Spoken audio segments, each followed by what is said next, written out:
Rina Yamashita held the GCW Ultraviolent Championship all through 2023, and to kick off the start of 2024, she had a tough task ahead of her in John Wayne Murdoch. At the No Compadre show on January 12th, Rina leapt from the balcony, wiping out her challenger as well as a few other fans, all before they even stepped foot in the ring. We got a classic skewers to the forehead DDT combo as well. There were staples, there were air raid crashes, there were ball grabs, there were ball punches, and there were doors all used in this one. As Murdoch tried to deliver 10 punches to Rina in the corner, she scooped him up and slammed him down through a door with her trademark Splash Mountain Bomb to secure yet another successful title defense. During WrestleMania weekend on April 6th, GCW held Effie's Big Gate Brunch 9. That's where Billy Dixon would try his best to once again enter the deathmatch world to try and dethrone Rina Yamashita on this epic run of hers. Now, this wouldn't be the bloodiest match in Rina's list of title matches,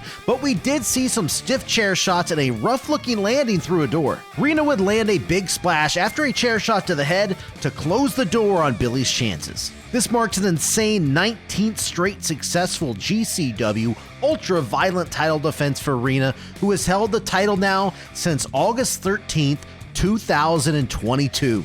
Closing in now on 800 days as Ultraviolent champion, Rina Yamashita would return to the United States to defend her title for the first time in 6 months at Night 1 of GCW's Fight Club 2024. Brandon Kirk would be her opponent, who was on one of the biggest tears of his entire career. Just seconds into the match, the champ found herself flying face first through a pane of glass. Brandon tried to end things early, but Rina would fling him into the other sides of the ring, grounding him back in reality. That's when Kirk tried to get away from Rina any way he could, but she would torture him all around the ringside area, right out there in front of the fans. In fact, at points it looked like Brandon was about to get squashed here. He was getting no offense in and was taking a ton of damage, including this huge light tube fan straight to the head. But it seemed no matter what she hit him with, Kirk would find a way to kick out and keep going, a little reminiscent of Rina herself actually. This German suplex seemed to spark something inside Brandon. He recovered with a Death Valley driver and followed that up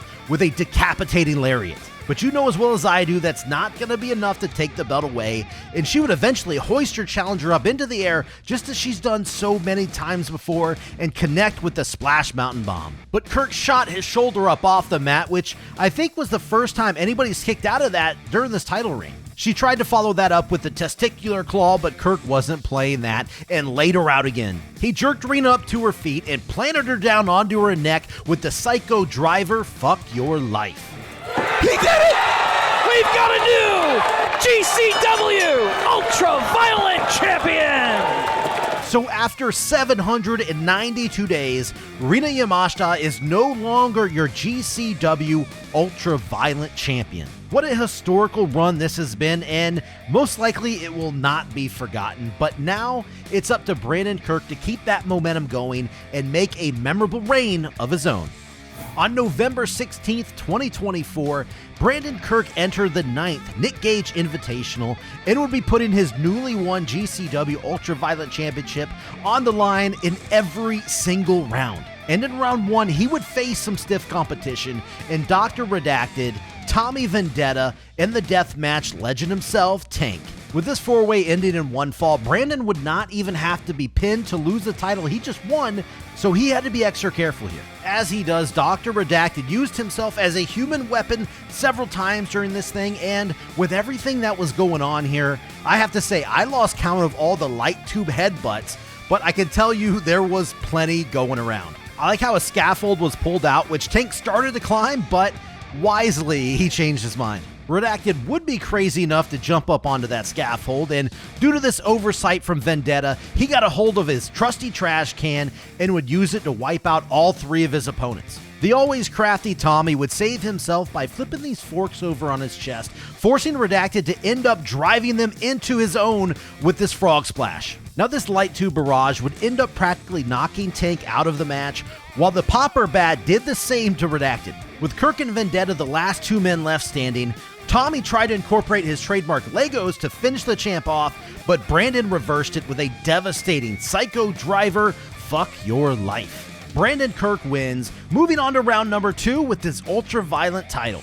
In a rematch from last month, Brandon Kirk would have to defeat the nearly unbeatable Rina Yamashita in the second round of the NGI 9 to move on as Ultraviolent champion. Rina tried to repeat her early success from their last meeting here, but this Liger bomb onto a light tube log cabin kind of shut things down quick. And I will say, I don't see too many gusset plates to the groin, but unfortunately for Brandon, that happened here. As Kirk wondered if he'd ever be able to have children, Rina would set up this ladder with light tube strapped to it and executed a textbook Russian leg sweep, but honestly, she took just as much of this as a champ did.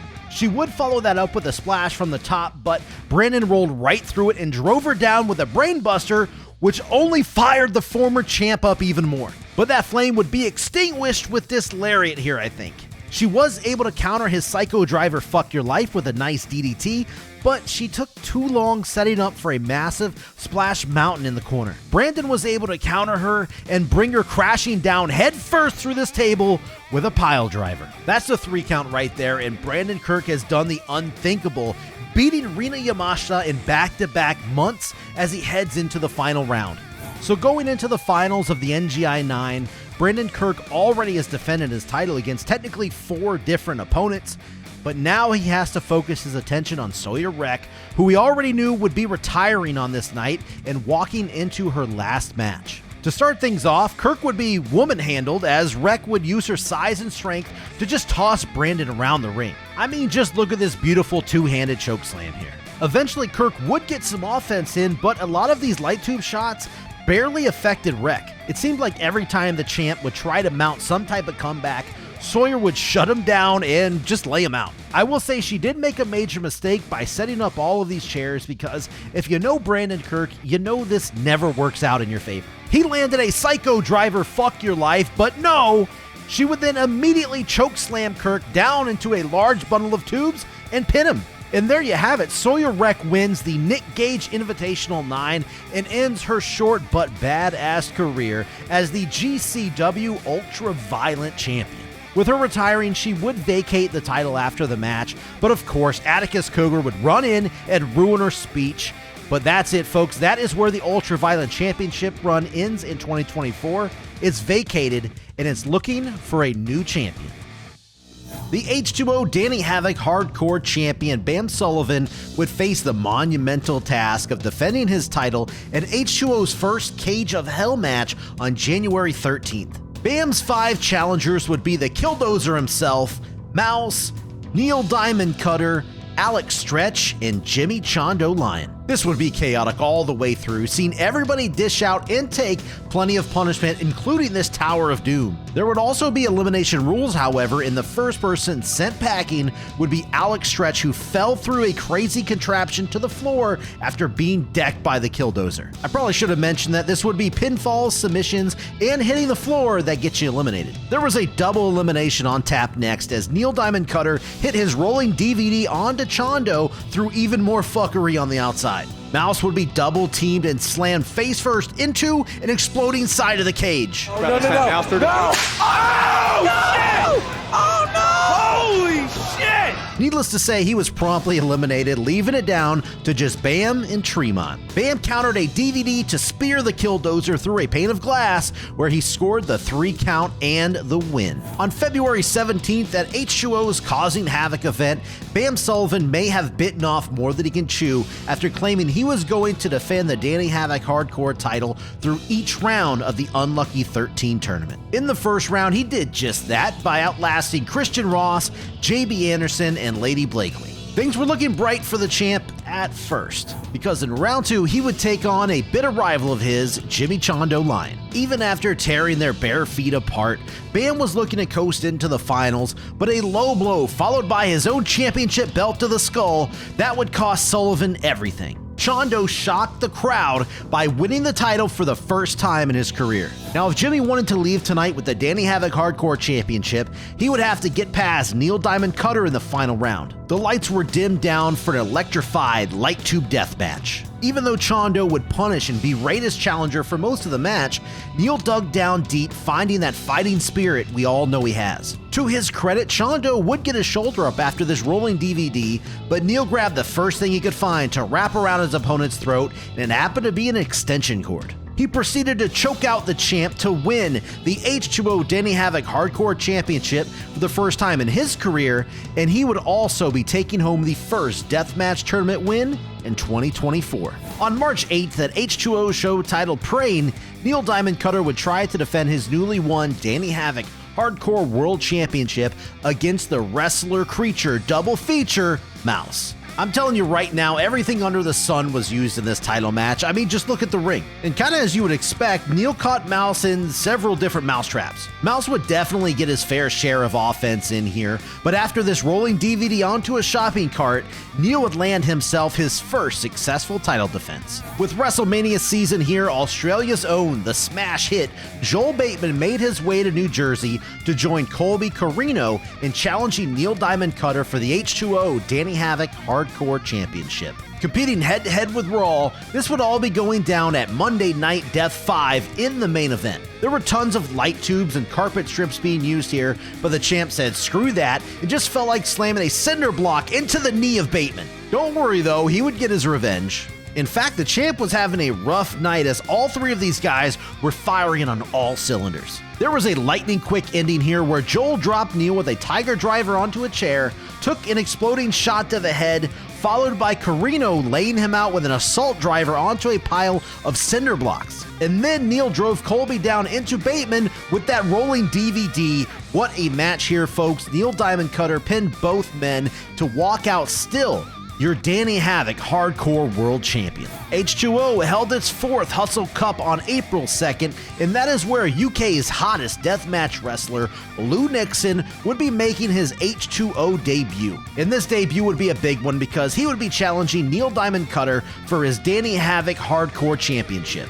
Right out of the gate, Neil meant business as he pulverized Nixon with cinder blocks. The pace of this match didn't let up for a single second as they had their foot to the floor all the way through. This match saw no blood, but dear Lord, it was one of the hardest hitting matches all year long so far. Don't sleep on this match if you missed it, trust me on that.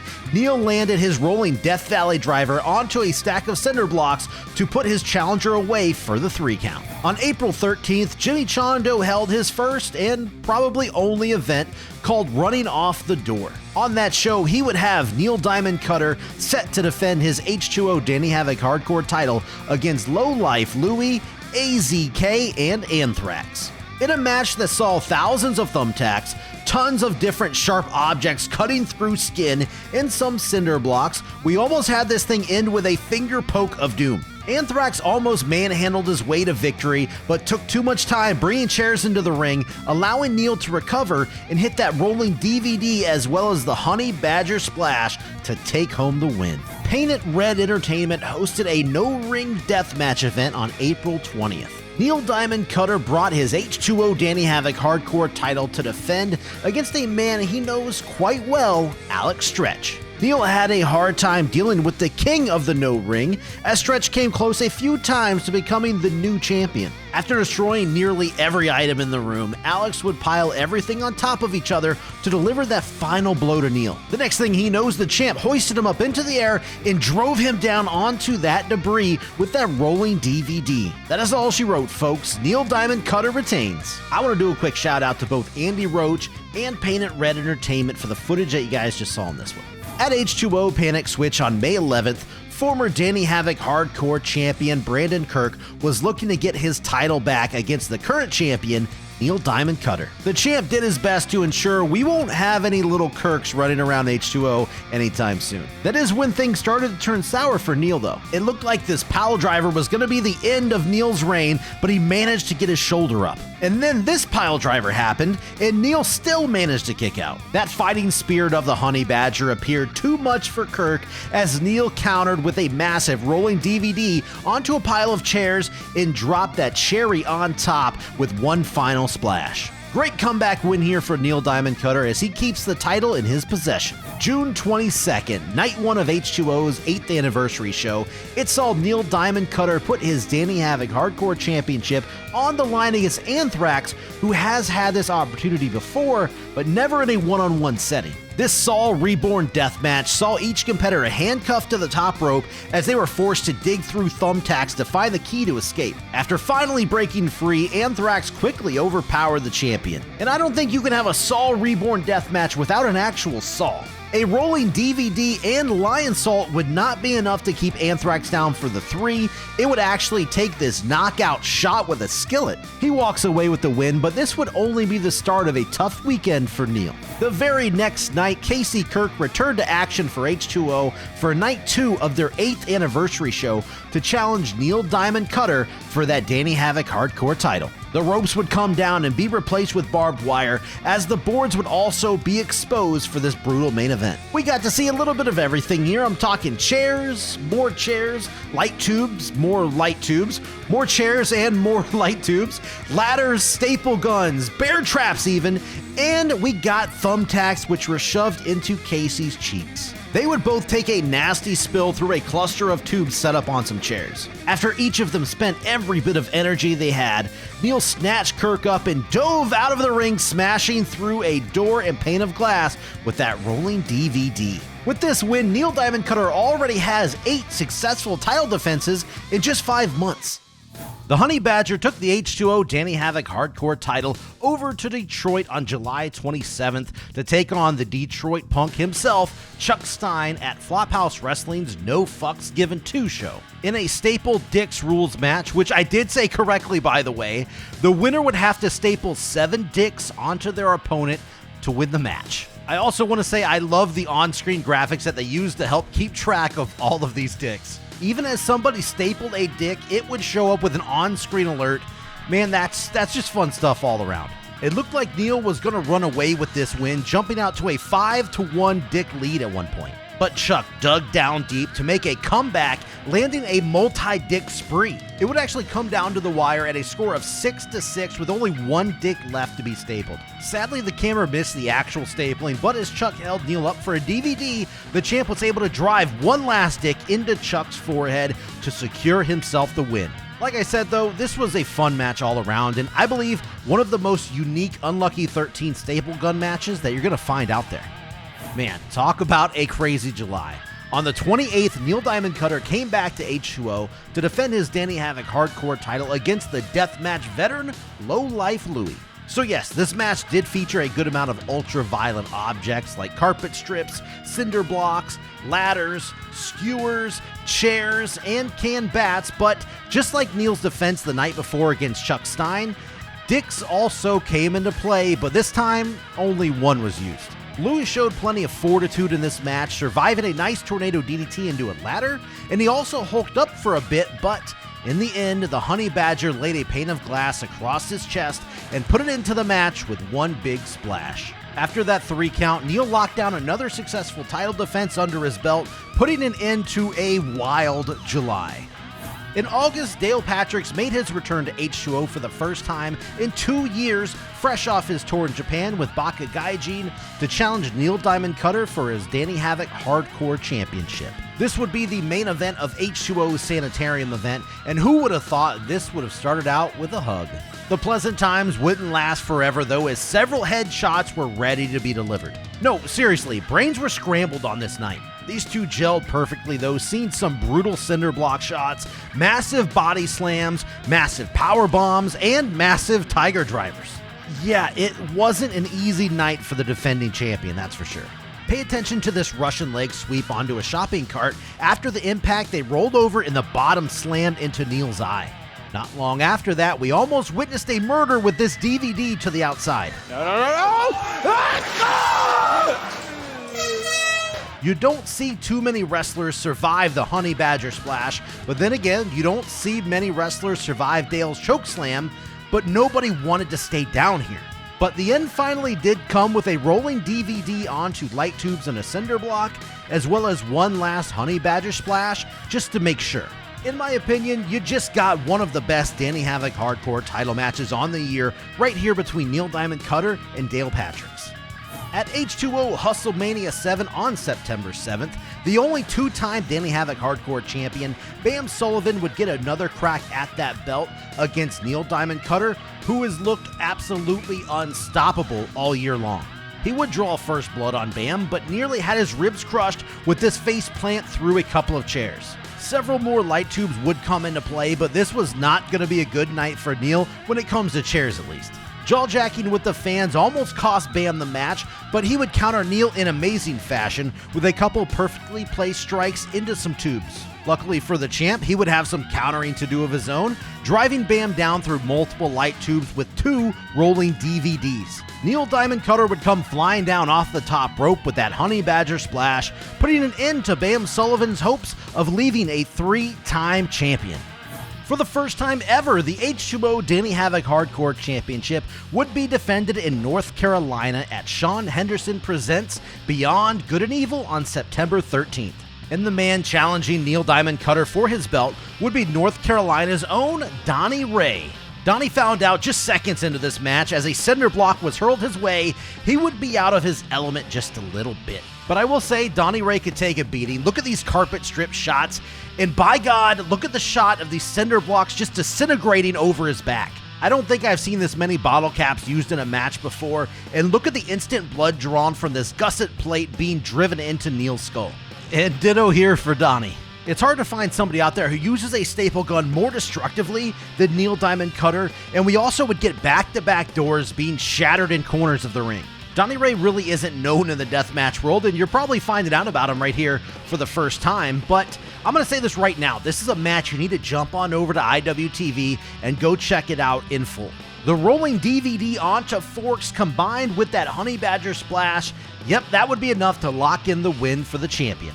Now, I'm not sure if we're ever going to see Donnie dabble in the deathmatch scene again, but either way, Neil Diamond Cutter definitely gave him that stamp of approval afterwards. The H2O Danny Havoc Hardcore title would come back home to New Jersey as H2O would face off against the UK on October 6th. Now, there would be no UK competitors in this match, however, as Neil Diamond Cutter would try to fend off Alex Stretch, Jimmy Chondo Lion, and Tank all in one go with carpet strips and cinder blocks littered around the ring. Surprise, surprise, Chondo tried bribing Tank and Stretch with gifts to help convince them to join his side, beating down the champ. The gifts sure looked to be working as Neil was pelted with blocks and tossed into corners with carpet strips. It all seemed to be playing out just how Chondo planned. That is until somebody tried to make the pin and take the title. So the match did eventually turn into a normal 4-way with everybody getting in some ultra-violent offense. A chainsaw wrapped in barbed wire was used below the belt more times than I can remember, and take a look at this spine-shattering smash to Alex Stretch's back with cinder blocks. And who knew the most durable trash can in the world would be used in this match, with it still standing after taking 2 chokeslams from Tank. Stretch later hit a suicide dive out of the ring, wiping Tank out, and the two would take their fight to the backstage area. That left Chondo and Cutter in the ring, where Neil connected with that rolling DVD onto cinder blocks and carpet strips, and usually we'd get a Honey Badger splash to follow that, but none of that was needed this time. Neil Diamond Cutter wins again, marking his 14th straight title defense after winning the belt just 8 months ago. Neil Diamond Cutter paid a visit to TWE out of Tennessee to face a bright up-and-coming talent in the deathmatch scene, Sean Campbell, and being a fighting champion, he would put the H2O Danny Havoc Hardcore title on the line. Now, this would be more of a hardcore match with some cinder blocks sprinkled in, but that doesn't mean these two didn't withstand a ton of punishment. Hell, this body slam onto a bucket probably hurt just as bad as anything else in this entire video. They went back and forth, staple gunning cash onto each other's tongues, but I think Neil won with a $20 bill stuck to his. Oh, and I completely lied about that bucket spot being the most painful thing in the video. Listen to this. On the buggy. No. And the buggy didn't even phase at all. I am sure Campbell's back was feeling great the next morning, but it's okay. Revenge is a bitch. And sometimes I just want to point out brutal-looking slams that take place in a match as well. No weapons involved, just solid wrestling taking place here. Neil almost lost his title right here with Sean's Street Justice onto a ladder and crutches, but he would kick out and answer back with a rolling DVD to snag the 3-count victory. This match saw Neil Diamond Cutter successfully defend his title in a 6th different company, by the way. The H2O Danny Havoc Hardcore World Champion Neil Diamond Cutter would have to defend his belt against an unlikely opponent in President Hawkins on November 16th at H2O's Concrete Hell event, and the champ would waste no time getting his beatdown started. Now, Hawkins isn't known for his ultra violence, but he tried his best to hang in there with Neil, and I don't care who you are, you gotta be tough to take a body slam like this onto a steel chair. Johnny Radix would get involved after that brainbuster onto a shopping cart. This thing immediately turned into a 2-on-1 contest, seeing Neil try to hold his own against both men. Shards of glass would be introduced as well, making things worse for the champ. But no matter what, Neil refused to stay down despite the numbers game. He reversed out of this double team move to land back-to-back rolling DVDs onto Prez into glass to beat the odds and come back to take the win. To close out 2024, H2O held their end-of-year extravaganza event where Jameson Shook was going to take on JB Anderson one-on-one to name a #1 contender for Neil's Danny Havoc Hardcore Championship. Right at the start of the match, Sweet Caroline blared out over the PA system, and out came the champ where he said a little food poisoning wasn't going to stop him from defending his title, and he turned this into a triple threat contest. This ended up being a fast-paced match, seeing tons of festive weapons being used, including some Christmas VHS tapes with some gusset plates attached to them, and you can't have VHSs without a VCR. We've all seen Tokyo Towers made out of light tubes, but what about carpet strips? Yeah, I may easily be wrong here, but these probably hurt a lot worse. Shook looked like he was about to seal the deal and take the win with his powerbomb onto JB through a barbed wire board, but Neil swooped in with his rolling DVD onto JB to steal the win. Wow, what an amazing 2024 it has been for Neil Diamond Cutter as he heads into 2025, still the H2O Danny Havoc Hardcore Champion, and in just 10 months, he has already defended his title 17 times now. Coming off his second Battle of the Tough Guys win, the ICW American Deathmatch Champion Hoodfoot was looking to make his 19th straight title defense in his first of 2024. At the Volume 57 show on January 27th, Hoodfoot would have to defend against the Killdozer. This ended up being a memorable back and forth main event, which saw the champ often taking charge over his challenger, who even had the home field advantage here. After covering the entire building in glass, Tremont would plant Hoodfoot down with a monster chokeslam to score the 3 and bring an end to the longest reign in this belt's history. The reign of the Killdozer begins in 2024. On March 16th at ICW No Holds Barred's Volume 60 show, Otis Kogar would step up to the plate to face Killdozer, who would be defending the ICW American Deathmatch title for the very first time. These guys would throw their weight around before slicing each other up with several different sharp objects. Both men would then drive Kenzans into each other's skulls before Otis nearly won the match with this fall onto the Killdozer. The champ would cave Kogar's head in with this chair shot before finishing him off with a choke slam through another pane of glass. The first successful title defense is in the books for Tremont. ICW No Holds Barred's International Death Summit would take place on April 5th and would see the American Killdozer try to defend his American Deathmatch Championship against Canada's Green Phantom, New Zealand's Vic Craig, and England's Danny Darko. As you would imagine, this was pure anarchy with loads of violence being dished out inside the ring as well as plenty more taking place on the outside of the ring. Everyone did get a bit of offense in, but I think Darko had his sights a little more on his light beer instead of that title. With him and soon-to-be Green Phantom taken out of the mix, Killdozer and Vic would destroy each other with light tubes before the Killdozer would plant him down with that choke slam to lock in his second successful title defense. Just 2 weeks later, on April 19th in Tennessee,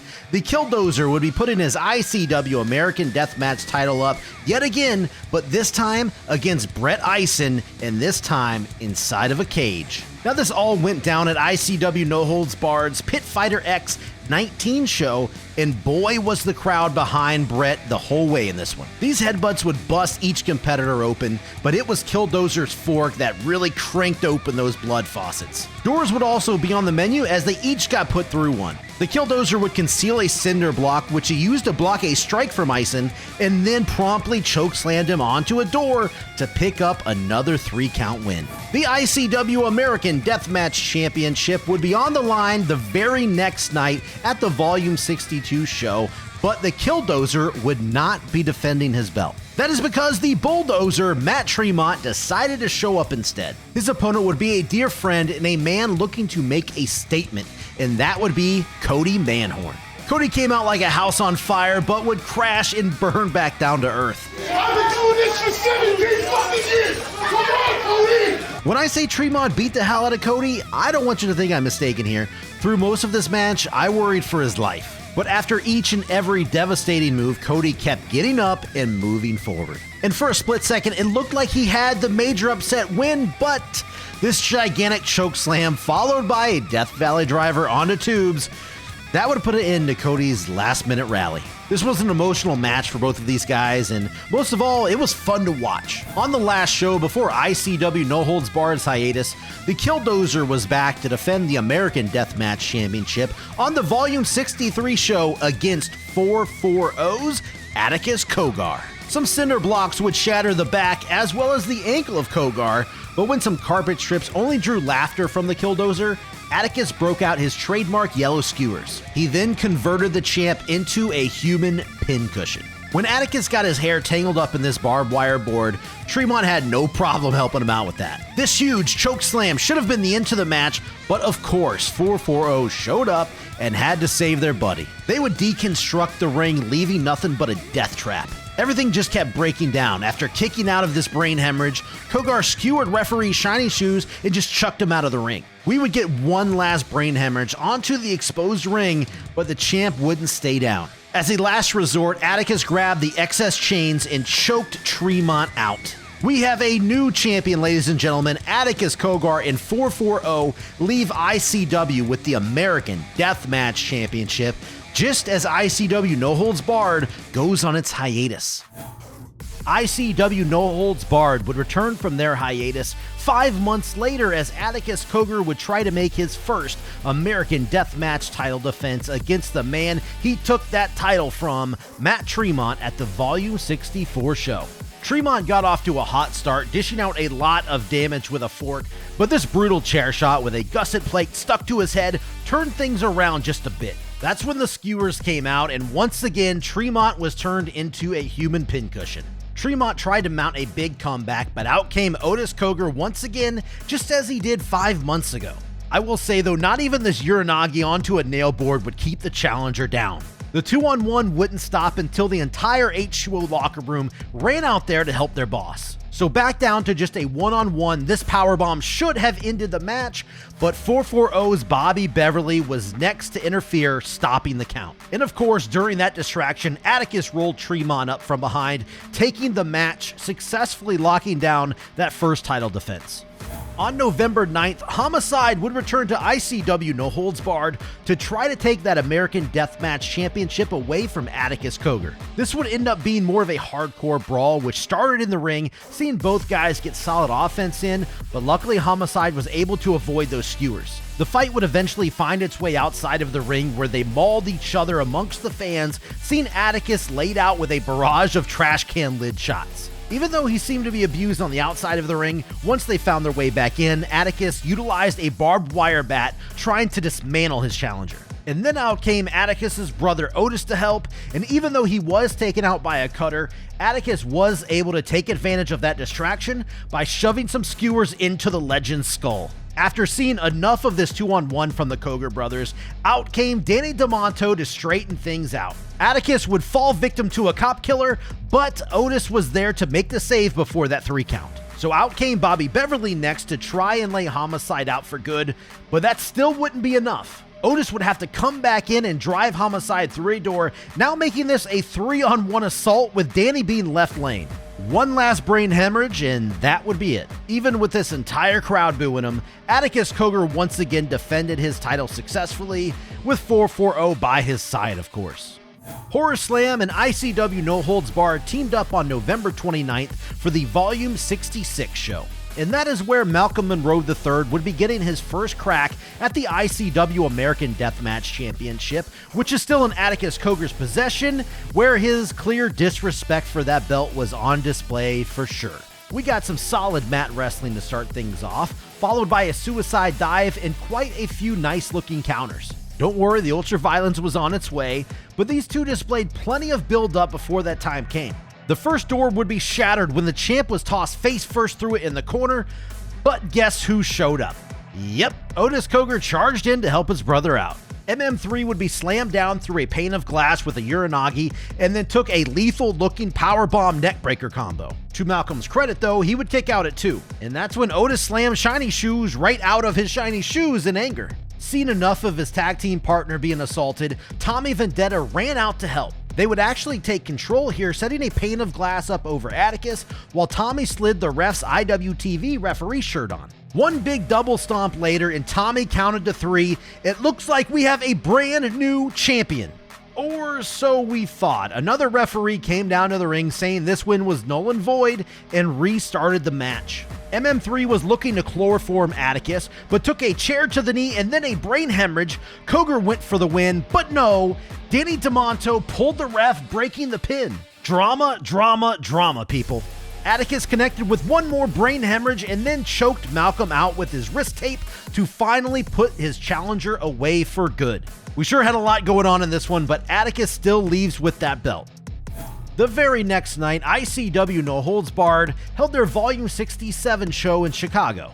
Atticus Koger would once again be in the main event, defending his American Deathmatch Championship, but this time against Mexico's own Crazy King, who was coming fresh off a victory over Bobby Beverly the night before. You don't see too many rope breaks, or in this case, I guess, chain breaks in deathmatch wrestling, but Atticus Koger is always looking for new ways to anger the deathmatch wrestling fans. In fact, Atticus used the chains in many ways during this match. Crazy King would spend quality time with some skewers before the fight spilled outside of the ring. A Russian leg sweep off the stage through a table would wipe out both competitors for a bit. King tried to get some aerial offense in, but Koger would shut that down, and instead, we got a beautiful sequence of reversals, seeing both guys try to take some of that momentum of the match. More chairs would get involved as the violence started to ramp its way up. King ended up surviving this air raid crash through a door, but even more impressive, he would survive these skewers to the head followed by a brain hemorrhage. Believe it or not, Crazy King would battle back, hitting a DVD onto a door and chairs, but wouldn't you know it, right on cue, out came Otis Koger for the assist. At this point, it didn't even matter how much he tried to fight back. King was simply outnumbered by the Koger brothers, and in the end, he would eat the pin and be sent packing. 2024 ends with pure Koger domination of that ICW American Deathmatch Championship. It is crystal clear, if you want to take that title off of Atticus, you have to go through his brother first. The very first Ultraviolent World Champion will be crowned in Houston, Texas on July 13th.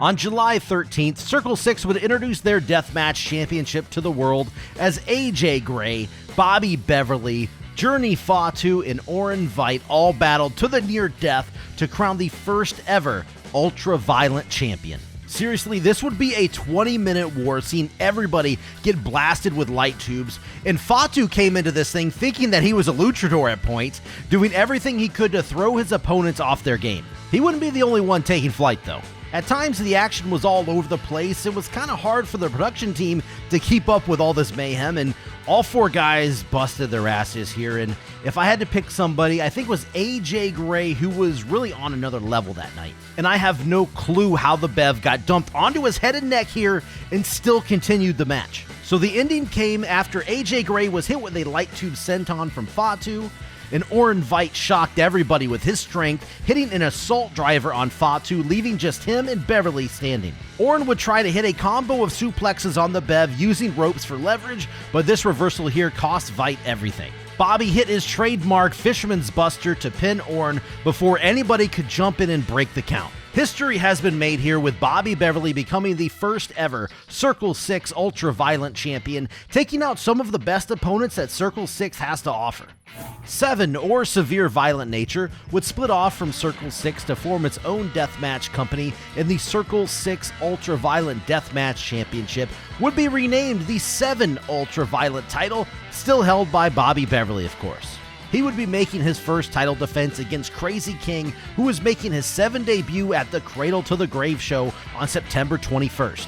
The champ knew he would have to ground King the best he could if he was going to leave Houston with that title. As aggressive as the Bev is, King gave it right back to him, but this crossbody here knocked the win right out of the challenger. Even though the ref clearly counted to 3 here, Bobby and all the fans thought that he won the match, but 7's owner Mike came out from the back, telling them to restart the match, adding to a little bit of confusion. They would do their best to get the match back on track, taking turns just trying to kill one another. Eventually, Bev was able to hit that Fisherman's Buster onto a steel chair to score another 3 count on King, beating him officially this time. The ropes would come down as Bobby Beverly would try his best to defend the SVN Ultraviolent Championship against Hoodfoot in a no-ropes barbed wire match at SVN's one-night-only event on October 19th. This match broke out into chaos right away as Beverly speared Hoodfoot through the barbed wire out into a huge pile of chairs on the outside. That was only the beginning, as these two would soon break out some gusset plates and abuse one another on the outside as they brawled all over the place. I'm gonna tell you, barbed wire wrapped chairs didn't stand a chance here. And speaking of chairs, they would play the weapon MVP of this match as Hoodfoot unexpectedly pulled the Bev out of the ring, hitting a deadly looking cutter. Once back in the ring though, Hoodfoot fought for his life as Bev grinded barbed wire into his skull, and if that wasn't bad enough, he tried driving it in with this vicious chair shot. Listen. Oh my God! Hoodfoot wouldn't be done quite yet because Bobby finished him off with a Fisherman's Buster onto another chair wrapped in barbed wire. It does not get much more hard-hitting than this one, folks, but Bobby Beverly escapes still, your SVN Ultraviolent champ. Do you know how hard it is to wrestle in a non-tournament match at King of the Death Matches and still steal the show? Well, neither do I, but that is exactly what the SVN Ultraviolent champion Bobby Beverly and his challenger Alex Colon did on December 14th. First of all, sorry for any footage here that you can't see that well. The lighting for this event was very poor, so I did my best to touch it up a bit. These two would brawl all over the place, including the bar area and even up into the balcony section. After a while, they would eventually head back towards the ring, and after this match, I don't think Colon cares to see more guardrails in his matches. You don't see the Bev head to the top rope very often, so it wasn't really a shock to see it backfire on him here. I hate to be that guy, but along with the lighting, the directing on this show wasn't really the best either, which is unfortunate because these guys were going all out. They fought out onto the ramp where Beverly drove Colon down through panes of glass with a suplex, and you know that didn't break their fall onto the hard concrete floor. Bev tried to redeem himself from the top rope, but wouldn't you know it, it cost him yet again, and almost the match too because Colon connected with this nice frog splash. But no 3 count though. The champ would hit a surprise Saito suplex and quickly followed that up with a Fisherman's Buster onto a chair and light tubes. That's a 1, 2, and 3, and that's a wrap, folks. Bobby Beverly won the King of the Death Matches last year, and now he leaves 2024 successfully defending his Ultraviolent title. And hey, quick shout out to the Boulevard Bullies podcast, who gifted me Alex Colon's shin guards from this match. A very cool souvenir to have, so I really appreciate it, guys.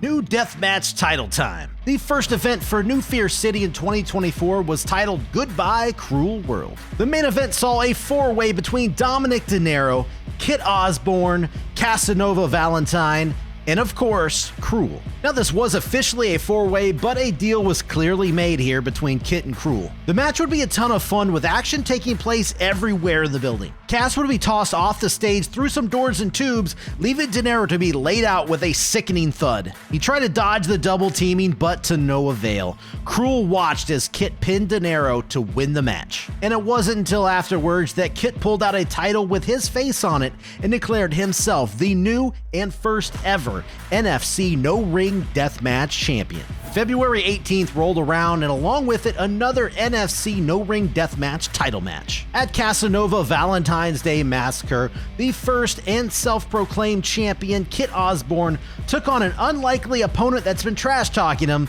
Simon Gotch. These guys landed a ton of strikes, including just enough European uppercuts. The champ would pull off a beautiful counter to drive Gotch back through a door, but still felt the need to resort to shady tactics with this low blow that led to a win. And with that, Kit Osborne's first title defense is now behind him. New Fear City and Circle 6 teamed up on April 3rd for a kickoff party to Murder Mania weekend. That is where the No Ring Deathmatch champion Kit Osborne faced off against challenger Bam Sullivan. I just want to point out, I like how they had to head over to the merch table to grab weapons, but this was an extremely fun show with a great crowd. It shouldn't be a shocker that Kit would resort to his dirty tactics, hitting Bam with some pocket sand to the face, followed by a stunner and, of course, a low blow. He rolled Bam up, grabbing onto his tights, which was just the icing on the cake. Kit leaves still the NFC No-Ring Deathmatch Champion. Later in the night, Casanova Valentine debuted the new belt design so Kit could toss his version of it out to the trash. New Fear City held Murder Mania this year in Philadelphia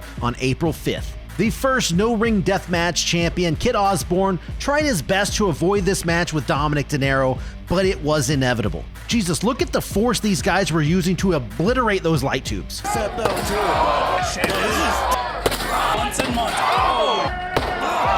Yeah, needless to say, this was a hard-hitting affair. Kit even went for his low blow that's helped him hold on to the title up to this point, but Dominic saw it coming a mile away. De Niro would begin to hog-tie Osborne and then just straight up started choking him out. Just before losing consciousness, Kit tapped out, meaning that Dominic De Niro is your new Fear City No-Ring Deathmatch Champion. Now, I do not have any footage of this, but Circle 6 held one of their Ballroom Blitz events on June 7th, and that saw Dominic De Niro successfully defend his title against Hardway Heater. Now this has to be a first. At NFC's This Is Performance Art on June 20th, Dominic De Niro granted a 3-on-1 handicap match for his no-ring deathmatch title against Killian McMurphy, Big Dust, and the puppet, Brad Suit. This was fun and out of control, as you would probably imagine. And then again, at times, it also got pretty violent. After dishing out several stiff rights to all three of his opponents, by the way, De Niro would get McMurphy down on the floor and wrap his sleeve of his tracksuit around his neck, choking him out. Killian tapped out and Dominic De Niro beat the numbers advantage successfully, defending his NFC no-ring deathmatch title. Now, I don't have any footage from this event either, as it was another Circle 6 Barroom Blitz event, but on June 29th, Dominic De Niro once again successfully defended the no-ring deathmatch championship, this time against Otis Kogar. By the way, if anyone has any footage of these matches at the Barroom Blitz events, hit me up. I love to document everything I can. On Independence Day, Dominic De Niro walked into NFC's The Great American Trash to defend his no-ring deathmatch belt against Colby Carino, who was actually undefeated in New Fear City. We got stiff shots back and forth to start things off, but it wouldn't take long before things got a little crazy when we saw some deli meat being stapled onto Carino's body. We would get a little more violence on the outside, including a body slam onto a rock before heading inside to the venue where we got another body slam onto cinder blocks. And speaking of cinder blocks, watch these blocks smash on De Niro's back. You can clearly see a chunk smack right into the back of his head. They jumped up onto the stage where some light tubes were broke out, but I don't think either guy came out on top there. Then we got a brutal looking headbutt as well as some stage diving, and I'm just sure the staff loved to see them trash the place. The end came when De Niro caught Colby off guard with a heavy chain to the gut and then wrapped that chain around his neck and just straight up choked him out with it. The ref was forced to call for the bell, meaning that Dominic De Niro retains in a very entertaining and a very hard-hitting match. On August 16th at NFC's Let's Fucking Die event, Bam Sullivan would get another crack at that no-ring deathmatch championship, and hey, maybe his luck would be a little bit better against Dominic De Niro as opposed to when he fought Kit Osborne. But they don't call him the harbinger of deadly deli meat for nothing, folks. De Niro would brutalize Bam with some boar's head meat and what, maybe a salami? I'm not too sure. There were a couple hard-looking spills on the concrete floor with this suplex here, as well as a DVD onto a trash can that clearly did not break any fall. De Niro would land a knockout shot to the back of Bam's head and would shove even more deli meat into his mouth before Sullivan would get choked out. So yeah, with Bam unconscious, of course the ref had to call for the bell. That put an end to this match, and Dominic De Niro has been absolutely unstoppable since winning this title back in April. The tracksuit terror, Dominic De Niro, would issue an open challenge for anybody that would show up to New York City at NFC's Reign of Filth just to try to take that NFC no-ring deathmatch title away from him. Well, that call was answered all the way from the UK, too, as Danny Darko showed up just one day after appearing in CZW's Tournament of Death. The champ was on the ropes, clearly not literally at the start of this thing, as Darko commanded this match. And when those tubes came out, it only started looking worse for Dominic. Luckily for him, a kendo stick would turn his luck around, finally getting him actually into the match. But every time Dom started to gain some of that momentum back in his favor, Darko would shut him down, usually with a sick-looking light tube shot. As blood would just start to cover their bodies, De Niro would drive his challenger's body straight through a door set up against a wall, and yes, down onto that concrete. They fought onto a very crowded stage where it looked like Dom caught Darko with a glancing blow to the back of the head in just the right spot apparently, because it put him down for the 3 count. It was more of that UK invasion as NFC battled Rise Underground on October 3rd, and in the main event, the no-ring deathmatch champion Dominic De Niro would have to fight for his life against Big Effin' Joe. As the fight spilled into the bathroom, I thought Joe was going to give Dom a swirly at first, but thankfully he avoided that, but got some dirty toilet paper to the face instead. As the NFC dancers did their thing, each guy tried using them as a possible weapon, but with no luck there. Joe was able to convince them to hold De Niro back as he chopped him down. You know, I don't know what it's like to clean up after these NFC events, but man, it's gotta be miserable. It was pretty cool to see mid-match. We got an active mosh pit, seeing utter chaos erupt, and remember that title is on the line. After hulking up through the power of deli meat, Dominic De Niro went for a tornado DDT, and listen carefully to this. Another hurricane DDT! Yeah, that thud was Big Joe's skull cracking onto the concrete floor, people. With a for sure concussion in store, Dom locked Joe up in a choke, forcing him to tap out immediately. So in back-to-back months now, Dominic De Niro has toppled some of the best the UK has to offer as they came for his belt. To close out the year for the New Fear City No Ring Deathmatch Championship, Dominic De Niro would do his best to defend the belt against a man who has really been a solid player for NFC since 2022. We're talking Gabriel Sky.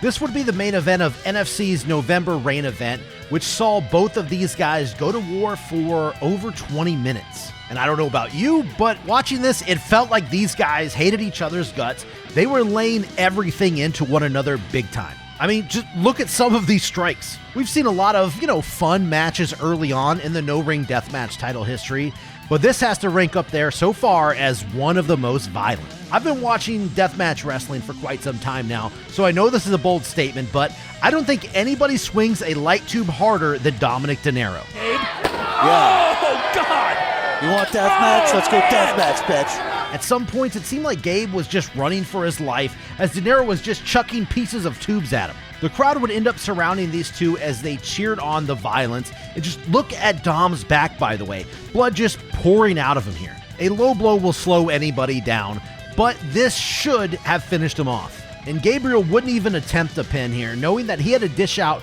more of that punishment to take the title. Too much showboating here would give De Niro time to counter this punch with a Saito suplex right onto Gabe's neck. The challenger would save his own life, countering a gut-wrench powerbomb to drive his trademark pliers into the forehead of De Niro. This double stomp to the spine probably would have been the end of the match, but after screaming at ref Steve had enough and refused to count to 3. I'm not sure this was the wisest solution to the problem that Gabriel caused, because Dom was back up and ready to finish this thing. It was only a matter of time before De Niro would choke Sky out as the new ref called for the match. Man, one hell of a match here to close out 2024, with Dominic De Niro going into the new year still holding that New Fear City No Ring Deathmatch Championship. The 5-time Horror Slam Deathmatch champion Chuck Stein would be walking into the Heartbreak Hotel event on February 16th. He would try to defend his title against a weed whacker wielding JJ Escobar. JJT setting the champ on fire here, but luckily the ref didn't have a lighter. Dear Lord, this match would not be for the weak of heart. There would be a close-up of syringes being driven into JJ's arm, and that would only be a taste of things to come. Escobar pulled out a nail gun out from under the ring. Yes, I said that, a nail gun. Things would backfire on him, and the fans screamed in horror as JJ Escobar was literally nailed down to the ring. I will say it would make for one of Chuck's easiest pinfalls though, so I guess that's the glass half full way to look at this, but either way, Chuck Stein remains your champion. The Carnivore, Remington Roar, would be the next wrestler to challenge Chuck Stein for his Horror Slam Deathmatch Championship. On March 13th at Unlucky Charms, light tubes would surround the ring as these two guys went to war. Early on, Stein was getting absolutely pounded by his challenger, and these syringes into the knuckles did not help matters either. The shift in momentum came as Chuck jumped out of the way of a spear, sending Roar smashing headfirst through a wall of tubes. Once back into the ring, Chuck was able to slam his challenger down onto a log cabin of light tubes with a DVD to take home that victory. Now, he did take the brunt of the damage for sure, but either way, Chuck walks out still your Horror Slam Deathmatch champ. On May 10th, the Horror Slam Deathmatch champion had to best both Dr. Redacted and Drake Younger, who were both making their debuts, by the way, if he wanted to walk out still the champ. This insane triple threat match took place at Horror Slam's Crimson Mask event. The fight would go all throughout the crowd, seeing more than enough light tubes, wild chair shots, high flying, complete 40-yard dashes, just high intensity all the way around. The end would come, though, after Drake would hit a frog splash onto the dock,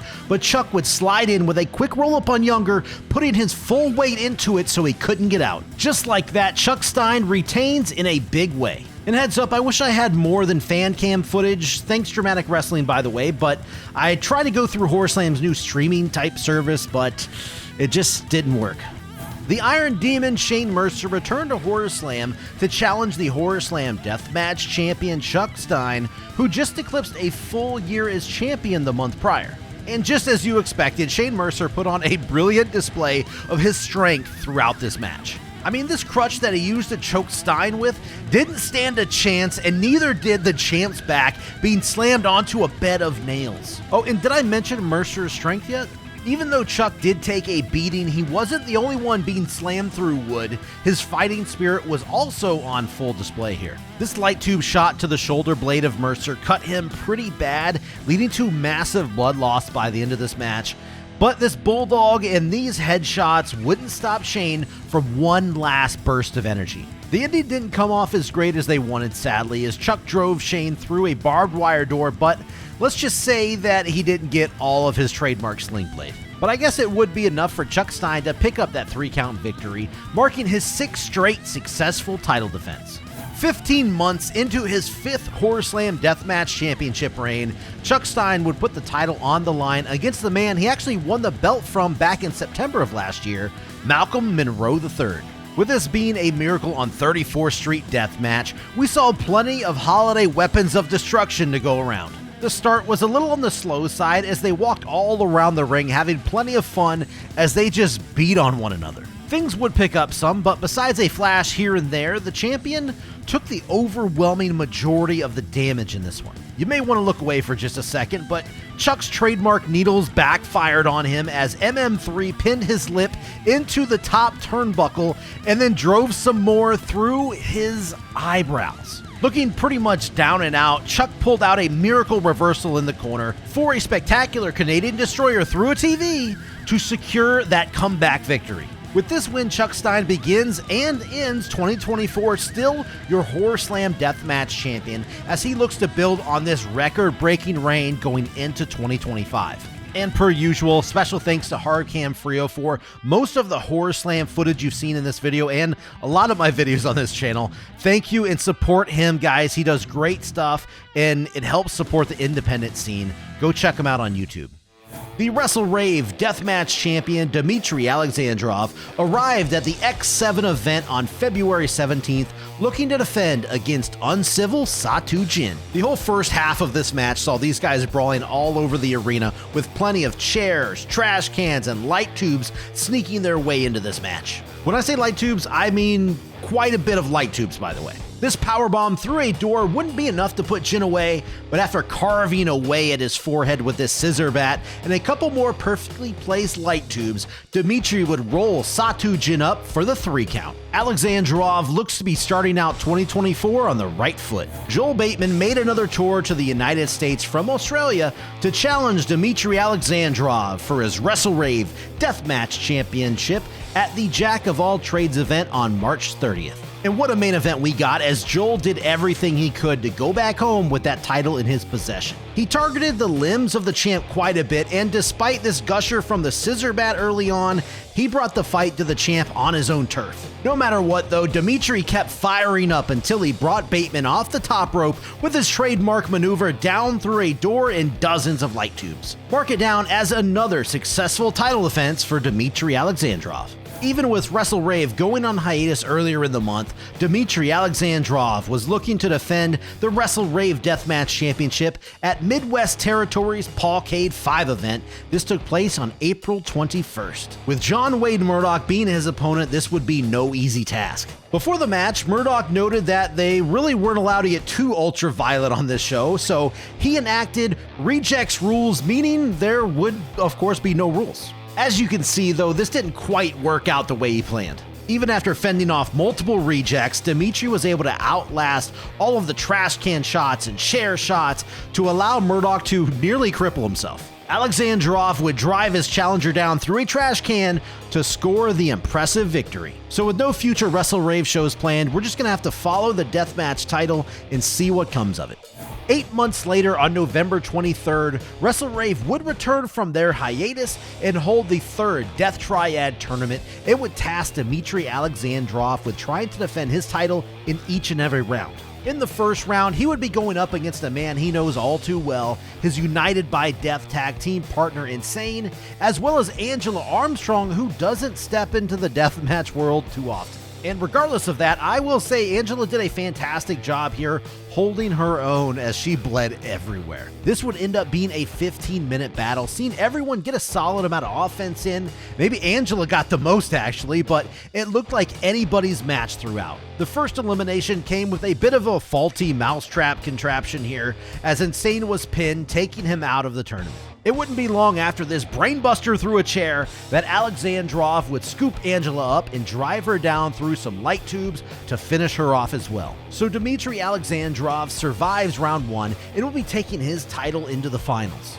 We were in for a solid final round contest between the challengers, Wesley Crane and the big man Stud Stash, who would challenge Dmitry Alexandrov for his WrestleRave Deathmatch Championship. Jump-starting things, Stud Stash was caught off guard with what would end up being a near 20-minute long, hard-hitting, brutal main event. To me, Wesley Crane was the wild card in this match. You would see him running around and flying all over the place, making him hard to predict. These three would brawl all around the ringside area, seeing light tubes, thumbtack bats, staple guns, shopping carts, and yes, a cowbell was even used. I mean, it is Texas after all. I think the fans were caught off guard a bit when Stud Stash was the first one to be eliminated, leaving things down to just Alexandrov and Crane. These two didn't disappoint as they laid into each other with a bunch of light tube shots and then followed that up with each guy skewering one another. This big bundle of tubes almost did the job against the champ, but that only stunned Dmitry long enough for Crane to go grab a handful of syringes. Yep,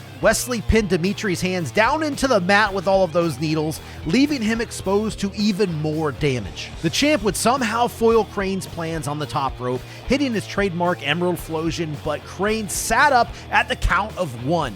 That adrenaline quickly wore off though, as Alexandrov planted him down one more time to seal the deal. Still your WrestleRave Deathmatch champion, and also taking home the third Death Triad win, Dmitry Alexandrov caps off quite the year for himself. Shlak was stripped of the XPW King of the Death Matches title back on February 4th, ending his reign at an impressive and scary 666 days. So at XPW Alive and Kicking on February 25th, a new champion would be crowned. This match would end up being an 8-person Hell's Gate gauntlet match that lasted well over an hour, so let's get to the highlights. Judge Joe Dredd drew the short straw, coming out first. Number 2 would be former number 1 contender Eric Ryan, and with Eric, you knew there was going to be some terracotta pots finding their way into the mix. These two got this gauntlet match started out strong, and I hate that I can't show more from this match in general, but Dredd planted a very bloody Ryan down to the mat with the death sentence to eliminate him first. Dr. Redacted would come out as the third competitor, and naturally, that only ramped up the intensity. God, I just cringe so hard every time I see Dredd hammer this gusset into the skull of Dr. Redacted with that mallet. The blind trash can spot cost Doc pretty big here. It allowed Dredd to hit a death sentence, this time onto the trash can, and to finish him off, he landed it one more time onto the mat. Their murder surgeon has been eliminated, much to the fans' displeasure. Out next would be Tarzan Duran, who brought his blunt and his agility into this match, looking to eliminate the judge. He really was well on his way, looking very good in this match, but maybe he should have put that blunt out early on. Dredd would get a hold of it and put it out on Tarzan's eye. He then hit his trademark move yet again to dispatch his third opponent. The next person to take their shot at Dredd would be Dirty Ron, who would try to use more light tubes, chairs, and ladders. Could he have been the one to eliminate Dredd? We'll actually never know, because JJ Escobar ran out attacking Ron and he fed him to the judge for another death sentence. Judge Joe Dredd now finds himself taking on his 5th straight opponent, which would be none other than the MAGA Butcher. A brawl into the crowd and even out into the street took place here, as Dredd tried his best just to stay alive. And even when the match got back into the ring, this was all Butcher. If it wasn't for Steven Jury causing this distraction, Dredd wouldn't have been able to surprise Butcher with this roll-up to take the shocking 3 count. From one legend to the next, out came Mickey Knuckles, the XPW Women's Champion. Just when Judge thought he was gonna get lucky, Mickey pulled a fast one on him. Then again, maybe he did. I don't know, things got a little weird, okay? And besides all of that, Dredd may have been the luckiest person in XPW this night, because in came another distraction, this time in the form of Kat Martini. As Mickey turned around, she caught a Tokyo Tower to the face, and that would be the end of her. We would get a 3rd straight legend. We're talking about the XPW legend. Homeless Jimmy would come out to the ring next, and somehow, after over an hour, Dredd pushed forward, taking this fight to now his 7th opponent. This shot right here cut Jimmy open badly on the top of his head. After all of this, it would be Dredd who was in full control here. He got a little too cocky, and Dredd joined Jimmy up onto his shopping cart,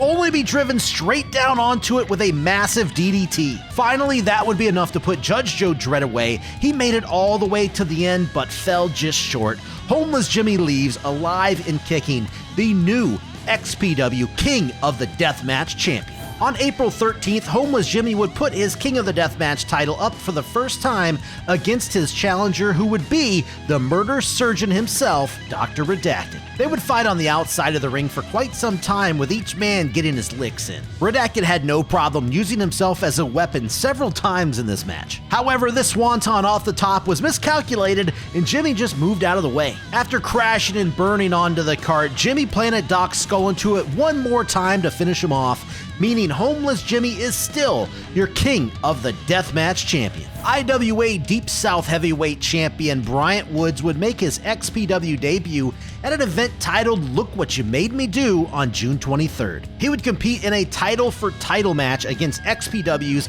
King of the Deathmatches champion, Homeless Jimmy. Things would get started with a slow, methodical brawl around the ringside area, but once Jimmy's shopping cart came into play, business picked up. The strength of Woods to just lawn dart the cart into Jimmy and then lift up the King of the Death Matches with ease to body slam him onto it was scary impressive. And guys, I think Jimmy's spine may have been snapped in half. At one point, they decked one another with bundles of tubes and then took each other down with a double clothesline. The ref would count to 3 with them having their arms across each other's chest. The match would be ruled a draw, meaning Woods retains the IWA Deep South Heavyweight title, and Homeless Jimmy remains your XPW King of the Deathmatch champ. At XPW's last show of the year on September 7th, Homeless Jimmy would try his best to defend his King of the Deathmatch title against Judge Joe Dredd with Steven Jury by his side. After getting things started with a collar and elbow tie-up, these guys would brawl outside of the ring, where Jimmy's shopping cart was brought into play surprisingly early on. Jimmy would also wipe Dredd himself out with his dive off the ring apron, making a really rough landing. A bed of nails would later be utilized, as Dredd would be the first to have his back impaled and then later his forehead. With the ref down, the shopping cart would reemerge as Joe got planted down face first into it with a DDT. But like I said, with the ref out, that's when Steven Jury had to get involved. But wouldn't you know it, Rob Black himself jumped into the ring, laying out Jury. To add to this drama, Rob teased a turn on Jimmy, but drilled Judge Joe in the skull with a chair. Homeless Jimmy would pick up that 3-count victory, retaining his XPW King of the Deathmatch title. So at the end of 2024, Homeless Jimmy remains the current champion, but XPW has kind of been radio silent with no clear date for a return, so I guess we're going to have to wait and see what happens here. Homeless Jimmy came into 2024 the Crimson Crown Wrestling Supreme Violence Champion and wouldn't have to defend his title until May 30th during the Games of Supreme Violence 2 tournament. If he wanted to leave as the champion, he would have to defend the title in all 3 rounds, but hey, at least he'd also be leaving with a trophy. In round 1, he faced off against Lazarus in a Guns N' Roses death match. While Lazarus did get some offense in midway through the match, this was all Jimmy.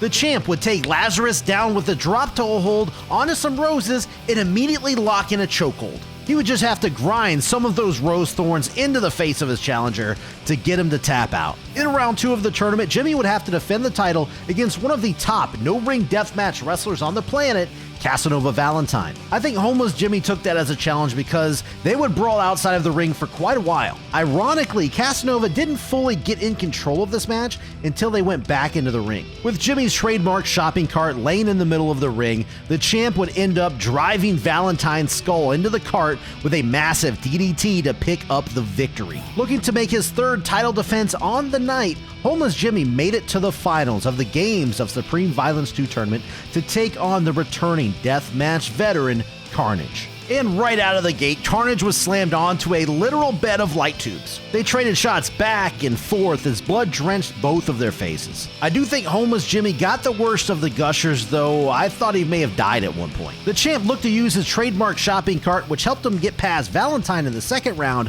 but this time it came back to bite him as Carnage drove him down spine first onto it. That is the 3 count, and there you have it, folks. Carnage returns to CCW, winning the Games of Supreme Violence 2 tournament and ends Homeless Jimmy's streak at 333 days as champion. 3 months later, on August 4th at CCW's Scars and Stripes 2 event, Carnage would attempt to make his first title defense against Tommy Trainwreck, who was making his Crimson Crown debut. After trading strikes at the start, things immediately spilled outside of the ring, where Tommy took advantage early on, dishing out a lot of punishment with tubes. Once back in the ring though, things kinda evened out as they traded strikes and several light tube headshots. Tommy quickly got back in the driver's seat with the Samoan drop into a barbed wire door, but it wasn't enough to keep the champ down for 3. Looking to spice things up a bit, Trainwreck had some help sliding a glass, tacks, and tubes pit into the ring, but Carnage had other plans. With the help of Reverend Rumens, we got fire added into that pit. Carnage drove Trainwreck down into the pit with a Saito suplex, ultimately putting an end to this match. So Carnage retains, making his first successful Supreme Violence Championship defense.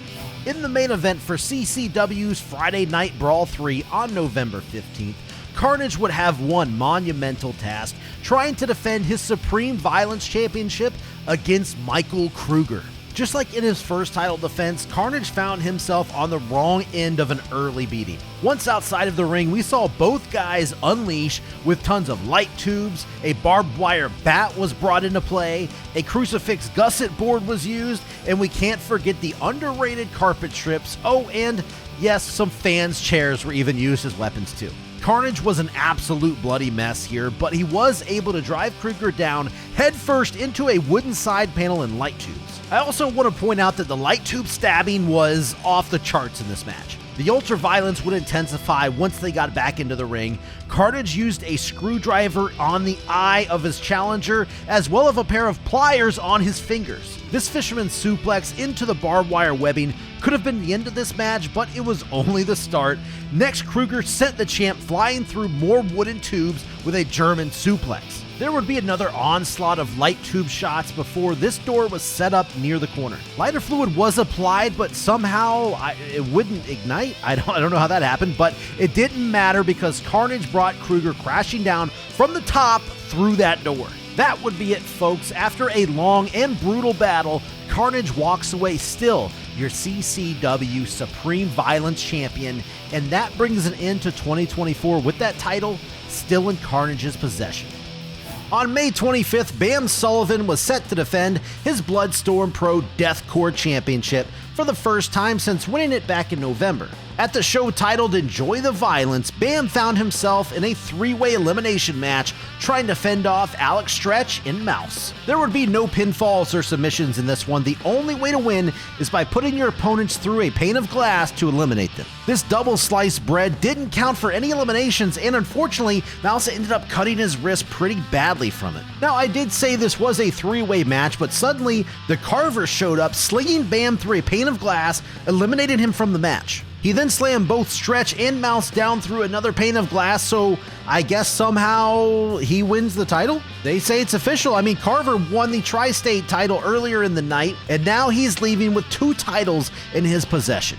To kick off the RPW Rust Belt title matches in 2024, champion Tommy Vendetta would be issuing an open challenge at RPW's Animosity event on March the 2nd. Much to Tommy's surprise, the other half of the Michigan Pillars and his best friend, Malcolm Monroe III, was the one who answered that challenge. Oh, and just to piss off the fans, Tommy tried his best to destroy all weapons around this ring. But that wouldn't stop MM3 from doing his best to dethrone his buddy, though. Vendetta would rip Malcolm's boots off and slam him down onto a pile of Legos. Just as that pain started to register, Tommy rolled Malcolm up, grabbing onto his pants for extra leverage, and he did his friend dirty. But I guess you gotta do what you gotta do. Vendetta escaped still the Rust Belt champ. On April 7th, Tommy Vendetta was scheduled to defend his RPW Rust Belt Championship at RPW's Miasma show, but just a couple of nights earlier at the ICW event, this chair shot from Otis Kogar busted up Tommy pretty badly,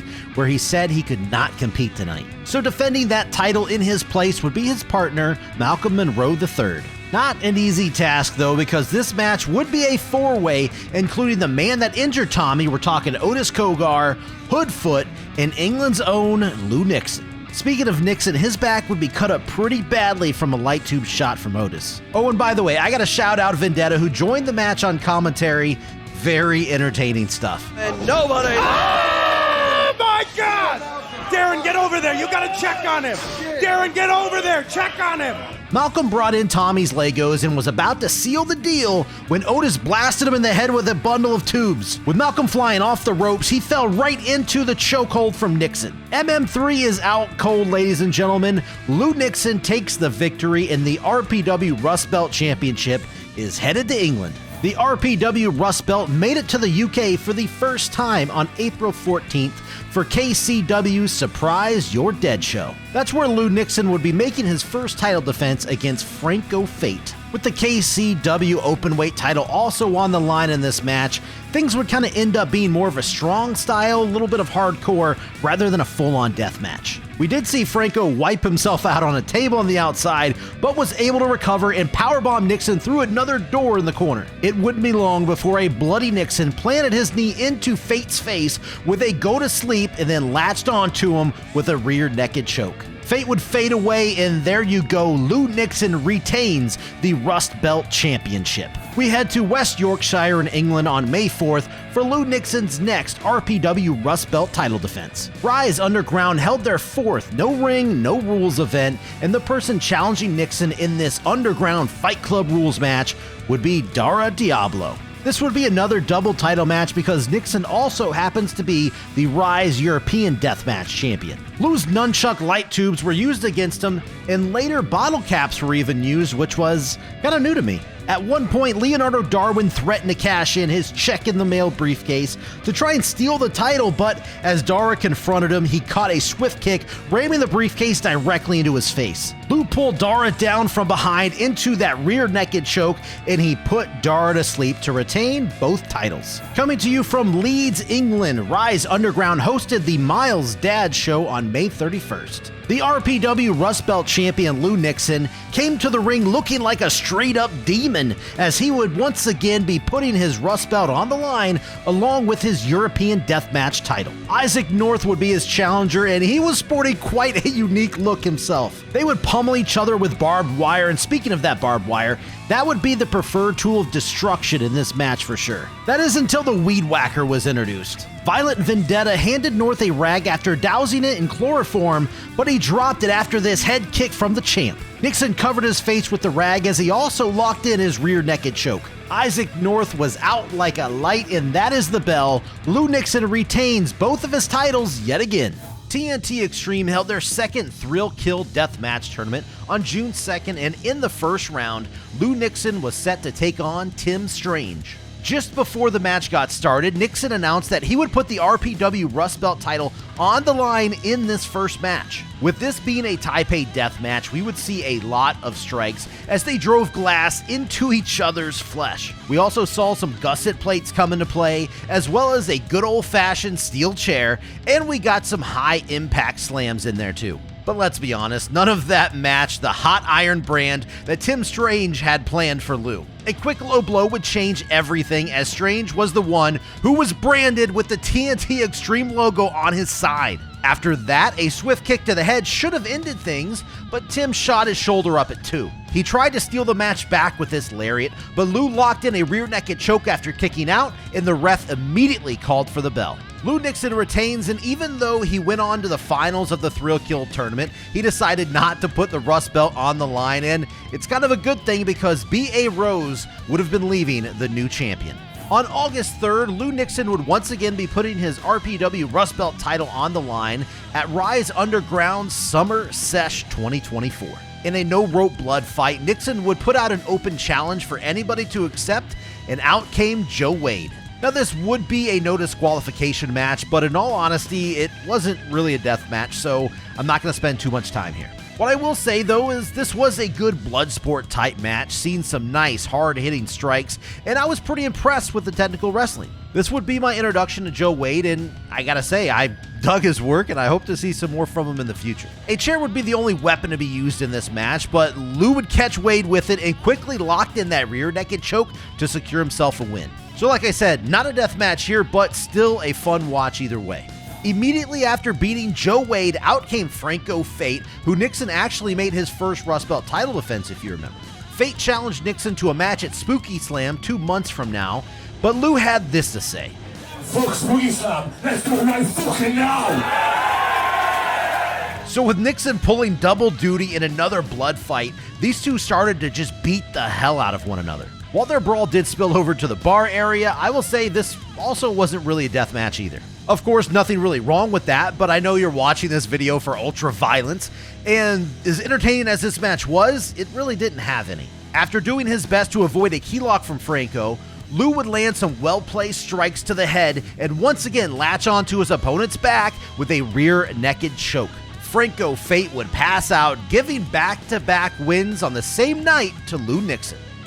Lou Nixon's next RPW Rust Belt title offense would be one of his hardest matchups yet, because he would be tasked to defend against a man who perhaps knows him better than anybody else out there, his tag team partner, Brett Semtex. This would all be taking place on August 10th at CXW's Extreme Show. This would be another one of those no-rope blood fights, which saw more of that tight mat wrestling, but we would get some more weapons involved later in the match. Gusset plates would get the blood flowing, but the strikes in this match seemed to be just as lethal as anything else. Lou tried to end things with that rear naked choke, but Semtex powered the champ up to his feet and launched both of their bodies out of the ring through a table to the hard wood floor. During a flurry of strikes, the bell rang 15 minutes into the match, and it was announced that the time limit had expired. That means Lou Nixon does indeed leave with his Rust Belt title, but the end result is a time limit draw, something really rare for these videos. Back over to Kumite Combat Wrestling on August 18th, Lou Nixon would defend his RPW Rust Belt title against Antonio Gonzalez at KCW's 3rd anniversary show. Now, all during Nixon's reign of the Rust Belt title, a lot of these matches, he's also been defending other belts in his possession, just like the KCW World Championship here. Yeah, during this time frame, Nixon has had like 5 or so titles to his name, and he's practically dominating the entire UK scene in 2024. As you can see, unlike his previous few title defenses, we were back into full-blown deathmatch territory here. And a quick little shout out to Big F and Joe sporting a Hate Club shirt over at the merch table. There's one thing I gotta say that I love about watching UK deathmatch wrestling is that you're gonna get this great mix of hybrid deathmatch wrestling in a lot of their matches, this match here included. As Nixon locked in his rear naked choke, Gonzalez went into desperation mode and drove skewers directly into the thigh of the champion. Gonzalez took a little too much time letting Nixon get up to his feet, and he was caught charging in only to be given a fantastic looking go to sleep. Lou jumped on the opportunity to cinch in another rear naked choke, but this time the challenger was already out. Lou Nixon's run through the UK with that Rust Belt title has introduced me to a lot of new wrestlers, just like Antonio Gonzalez here, and I have to say I was impressed with pretty much all of them. And you know, I wouldn't be shocked at all if Gonzalez gets some looks over here in the United States one day. I know I'd love to see it. After 8 successful title defenses in the UK, Lou Nixon brought the RPW Rust Belt title back home to the United States to defend his title in the second King of the Kill 2 tournament on August 24th. After holding on to that title for 5 long months, this would without a doubt be Nixon's biggest challenge yet. He would have to win 4 straight matches to leave with that title. And with his very first match being against the fan favorite Dr. Redacted, his chances looked a little slim. The match quickly spilled out of the ring and actually found its way into a nearby cornfield.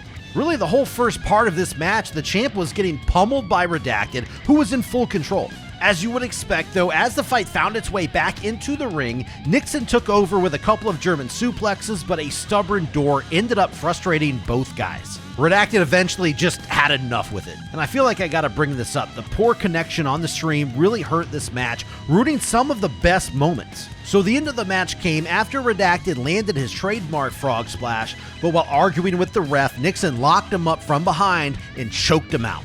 Judge Joe Dredd would be the man to challenge Lou Nixon next for the Rust Belt Championship after he beat Casanova Valentine in the first round. The light tubes came out early in this match, and you know, I don't know if it was the nerves or what, but Nixon's kicks weren't finding their mark all throughout this tournament, something he's really known for. That's not to say he didn't catch Joe a few times though. Nixon may have had a submission win early on if it wasn't for Stephen Jury handing Judge a nearby tube that ended up opening a big cut on Lou's shoulder. Even while he started to bleed out, he caught Judge in the exact same submission, forcing Jury to get into the ring this time, but that wasn't the smartest move because Nixon pulled him down into an armbar, but then was caught from behind by Dredd with a handful of tubes. With the champ now rocked, Joe planted him down into the mat with a death sentence, and that's the 3 count. Judge Joe Dredd wins the RPW Rust Belt Championship, which I believe is the first deathmatch title in his career. So after 9 straight defenses and after taking the title over to the UK for a good chunk of the year,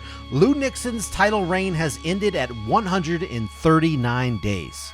The finals of King of the Kill 2 would see Judge Joe Dredd defending his newly won Rust Belt title against the one and only Schlack, who took out Jeff King in the first round and practically squashed Matt Tremont in the second. The finals would get started with a collar and elbow tie-up, followed by each guy showcasing some submission attempts. It wouldn't be long, though, before glass came into play, and listen to this chair shot. Oh my God. Brainy. After 2 other matches, you could see the blood loss and fatigue setting in as Schlack and Dredd fought out amongst the fans. In fact, they fought on all 4 sides of the ring right in front of those fans as Schlack ate some tubes for enjoyment. Judge missed a lot of strikes throughout this event, but none of them cost him this much. He was almost snapped in half just like that chair. Now, if that didn't hurt enough, watch Dredd's face here as this light tube smashes right into it. We don't see Schlack go to the top too often, but he used that elbow to set up the same Fujiwara armbar that Nixon almost won with in the previous round. And just like in that previous round, Stephen Jury ran in to make the save, but this time hitting Schlack with the Rust Belt title. That's when Matt Tremont saw enough and entered the ring to deck Jury. In a bit of a throwback from last year's King of the Kill, when Judge screwed Schlack out of that first round match, Dredd wrapped a plastic bag around Schlack's face to smother him. Schlack would counter Judge though and pick that bag up and began to suffocate the champion. The ref called for the bell as Judge passed out. That means Schlack is your winner and brand new Rust Belt champion.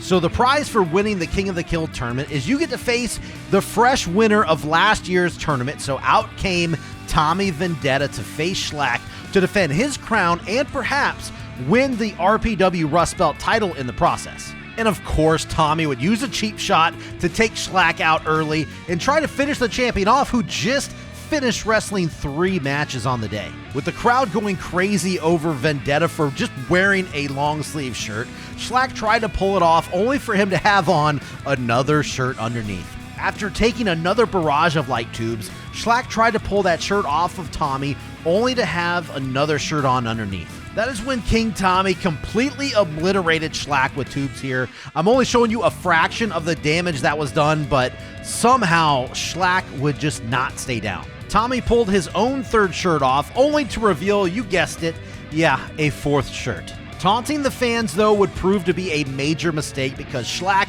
would rebound in a big way, dishing out just as many of those light tube shots as he took earlier. And look at this, one of the deadliest brainbusters you're going to see didn't even end the match. With that, though, Shlak would rip off that final layer of Tommy's shirts, completely exposing his skin. And wouldn't you know it, Vendetta suffered a major cut on his shoulder right here. You can't make this stuff up, but that wouldn't stop him from hitting 3 consecutive pile drivers onto a ton of tubes. But Shlak jumped right up and murdered Tommy with a power bomb.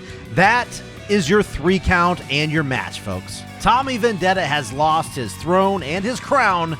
Shlak is your new King of the Kill, and he retains the Rust Belt Championship all at the same time.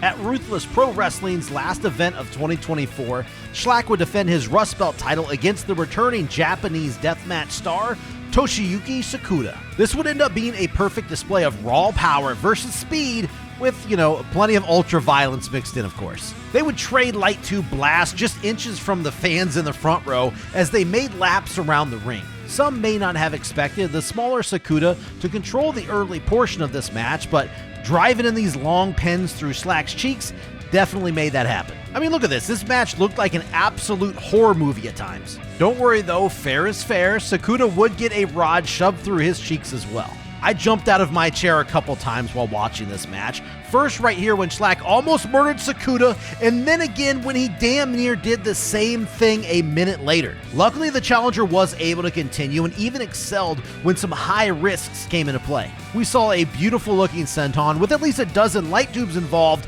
but you know it's going to take more than that to dethrone the champ. And dear God, I felt sorry for the fans in the front row. Look at the momentum of this whip into the corner as that glass just had to cover everybody. We know Shlak's record of success from the top rope isn't really great, and it cost him again here as he would take a brutal-looking suplex onto a razor board. But not even that would stop the champ as a Polish hammer followed by an earth-shattering sit-out powerbomb would finally do Toshiyuki in. So that means that Shlak ends 2024 still your RPW Rust Belt champion. And by the way, this title saw a ton of mileage this year. On March 2nd at RPW's Animosity event, Eric Dillinger returned to the company to challenge a man who has been on an absolute tear so far this year, the Kamikaze champion, Remington Roar. This would actually be his first title defense of 2024, and it's safe to say these guys did not disappoint. Few wrestlers in the entire deathmatch scene can match Roar's raw power, and Dillinger found that out in a big way in this match. This really ended up being a challenge of Dillinger's high flying versus Roar's strength and, well, some ultra violence mixed in, of course. This decapitating lariat led to the end, where Roar slammed his lifeless challenger down with the extinction event in the middle of the ring to take home the win. RPW invade New Jersey on April 7th to host Miasma, and that is where the RPW Kamikaze champion Remington Roar would try his best to fend off Vic Craig, who traveled all the way to the US for the first time from New Zealand. This would be a tooth and nail death match, which also consisted of some thumbtacks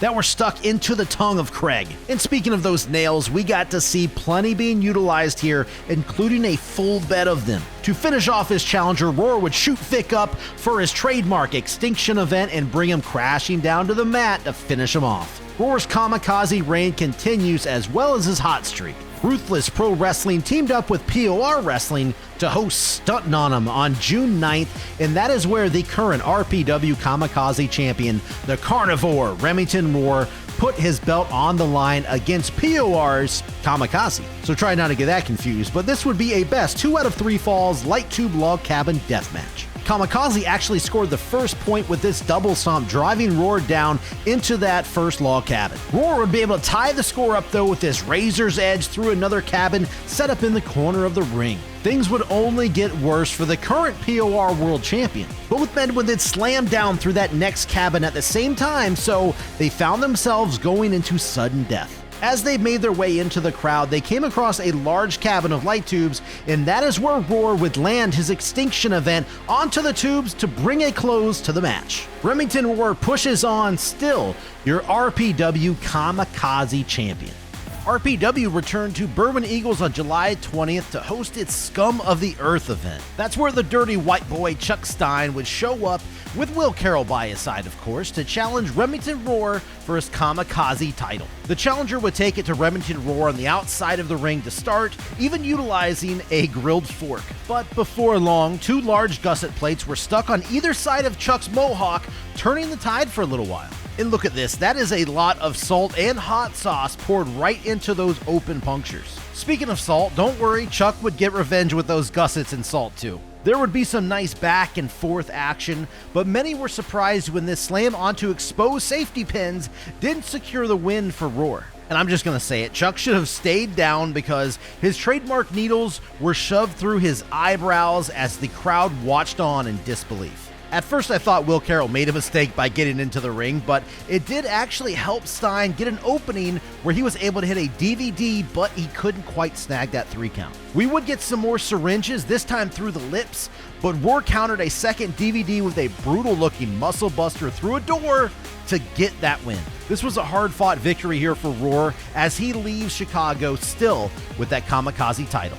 TFC, or Total Fucking Chaos, would once again try to take that RPW Kamikaze title away from Roar, this time at RPW's King of the Kill 2 event in August. Will Carroll was hoping that Kyle, who made his trip from Canada, would be the one to be able to get things done. Wow, from the get-go, it was very clear that Remington Roar was out to prove a point here in punishing Kyle. Will was once again brought into the action as Roar carved both of them up with his machete. Kyle got some offense in after using a bit of a distraction and looked like a serious contender there for a second, but that is until he took a solid punch to the face. Kyle tried to trade strikes with Roar, but found out that is not a solid game plan. A low blow, however, would help him out though, but even that couldn't really keep the champ down. Another massive punch would eventually lead to Roar slamming his challenger down on barbed wire and a pane of glass to finish him off. That Kyle is left a bloody mess as Roar once again retains his championship. On November 23rd, Tommy Trainwreck made his RPW debut at the Malignant event, and what an opportunity he would get as he would challenge Remington Roar for his Kamikaze Championship, a title that he has now held for over a full year. Both of these guys had quite the year in 2024 as they tried to test strength with one another. Roar would eventually best Tommy, but it would be after a headbutt and a tube shot. After a little T-ball practice, Tommy did his best to turn things around, drawing blood with a gusset plate bat. This would lead to a lot of trading off brutal offense, seeing Roar dish out some ultraviolence, but Trainwreck followed it up immediately. And after a good while, these two got a well-deserved "This is awesome" chant. I mean, even shark teeth were introduced here at one point. We all know flying headbutts can be scary, but Roar always brings a cinder block to make things just downright terrifying. And that would put Tommy away. I have to say, great final defense of 2024 for Remington Roar here. And also, what a debut for death-proof Tommy Trainwreck. We have a new Deathmatch title coming to the rundown, and we are going to be covering the Pro Wrestling Alliance Deathmatch Championship going forward. At X Brand Wrestling's Glitch in the Matrix event on May 17th, Brax took on Alex Stretch for that vacant title. Even though Stretch gave up a big size advantage, he was able to draw first blood. And by that, I mean Brax had a full-on gusher going here. But Stretch wouldn't make it out of this match unscathed by any means. Alex Stretch would be tossed into a bushel of barbed wire, and ironically enough, he would place that same barbed wire across Brax's chest and drive it down into him with this splash to pick up that 3 count. Ladies and gentlemen, we have ourselves a PWA Deathmatch Champion, and we will follow this title's lineage from here on out. Out to New Jersey we go, where X Brand Wrestling held their Ultraviolent House Party on June 23rd. PWA Deathmatch Champion Alex Stretch would be defending his newly won title for the first time against Kevin Chaos, who was nearly blown away at the start of this thing with all these fireworks. These two fought all over the shelter, on top of a truck, down this dirt road, around the fans, back up the dirt road, oh, and yeah, in the ring some more as well. Kudos to Kevin Chaos, by the way, who wrestled this entire match with barbed wire tangled up in his hair. Even so, he would get slammed into yet another barbed wire board to put an end to the match. Alex Stretch retains and is still your Pro Wrestling Alliance Deathmatch Champion. PWA held a tribute show to Kevin Whackpacker Hogan on October 12th, and in the main event, Alex Stretch would put his PWA Deathmatch Championship on the line against longtime rival Jimmy Chondo Lion and his good friend and teammate Anthrax. Shocker here, but there was a bit of teamwork between Stretch and Anthrax, leaving Chondo at a big disadvantage, but that didn't mean the two champs didn't go at it as well. Yeah, I didn't really mention it, but Anthrax came into this match being the X-Brand World Champion. I love seeing creative stuff, and these teeth chompers were used on Chondo in a way I don't recall ever seeing them used before.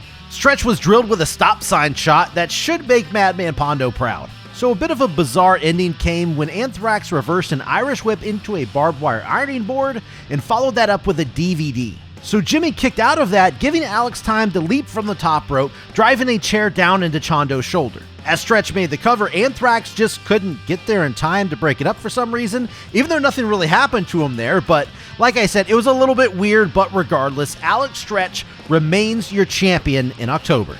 On November 2nd, Alex Stretch brought the PWA Deathmatch title back to the shelter for X-Brand Wrestling's third house party event. Tough break here, but in back-to-back months, Stretch would have to defend his belt in triple threat action, first against JC Extreme, primarily known for his POR success, as well as Angel Metro, who has been getting her name thrown around more and more in the deathmatch scene. I gotta say, I didn't expect to see a chainsaw pulled out as the first weapon involved, but luckily it wasn't powered on, and crazy enough, it was wrapped in barbed wire. That would just kickstart Stretch's wild ideas, because later he would nearly paralyze himself with this leap off of a chair onto solid ring steps. Unlike in Stretch's three-way last month, the 2-on-1 didn't really work out in his favor, as Metro and Extreme tried their best to put the defending champion out of the picture. But it wouldn't be long before JC Extreme would take on some light tubes and more barbed wire with this brain buster onto them, putting an end to the match. Solid win here, and this means Alex Stretch, your first PWA Deathmatch champion, ends 2024 still your champion.